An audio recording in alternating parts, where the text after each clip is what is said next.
Hi, I'm Ellen from the Chili Dog. I finished knitting the toe of one of my You and Me socks, and before I move on to the foot of the sock, I need to stitch the sheep's happy little face onto the toe using duplicate stitch.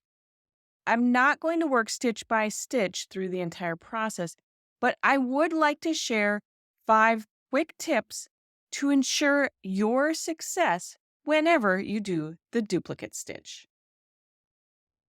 First, let's talk about what duplicate stitch is and a couple situations where you may use it. When you duplicate stitch, you are essentially using a yarn needle and a piece of yarn to trace the path of stitches in your knitting. So, first you identify the V-shaped stitches. Then you bring your yarn needle through at the very tip of the V from the back to the front. Trace up one leg, underneath the stitch above, pull the yarn through. There's one leg of your V, then you trace back down and go back down through the point of the V, and you've duplicated one stitch in your knitting. Duplicate stitch works quite well for mending or reinforcing weak and worn stitches. Or you can use it to add some sort of embellishment or design to a section of plain stockinette stitch, which is what we'll be focusing on today. When you're using it as an embellishment, the technique is very similar to cross stitch, except your stitches will be V's instead of X's. Tip number 1.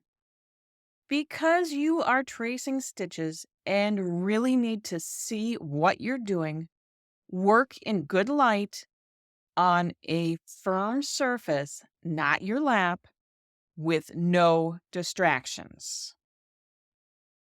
Tip number 2. Don't be afraid to use locking markers to help guide your stitch placement, especially if you're embellishing something.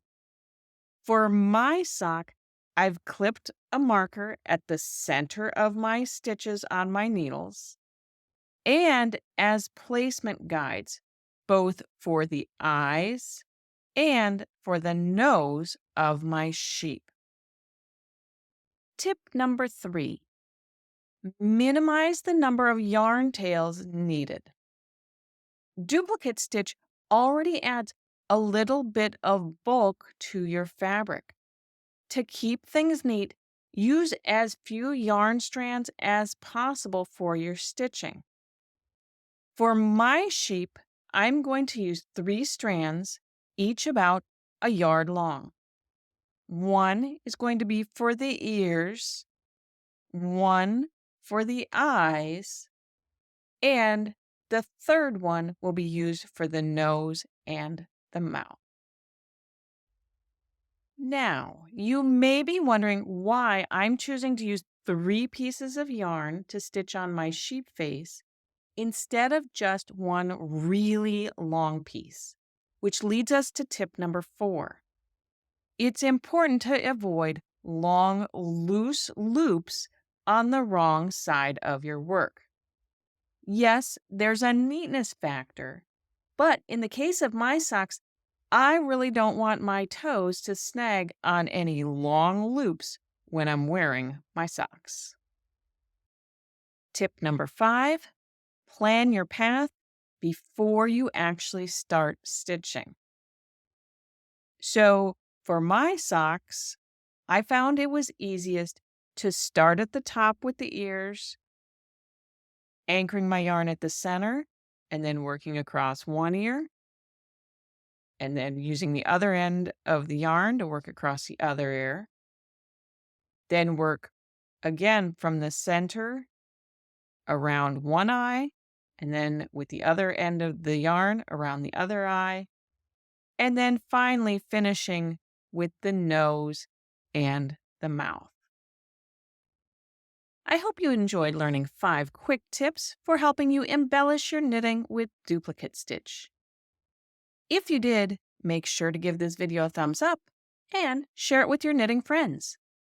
If you'd like to try this technique in a pattern, head over to the shop section of thechilidog.com and look for our You and Me socks. Until we stitch again, happy knitting.